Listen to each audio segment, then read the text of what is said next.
В Хангаласском Улусе создан оперативный штаб по мониторингу цен на основные продовольственные товары. В оперштаб входят специалисты Департамента сельского хозяйства, Управления экономического развития, главы наслегов и специалисты тарифного агентства. На сегодняшний день цены на товары контролируются данным оперштабом.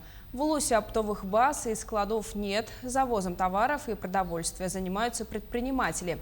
Ажиотажа в магазинах не наблюдается, однако опасения вызывают отдаленные наслега со сложной логистикой доставки. На особом контроле держим южные наслега, так как у нас все-таки близится распутица.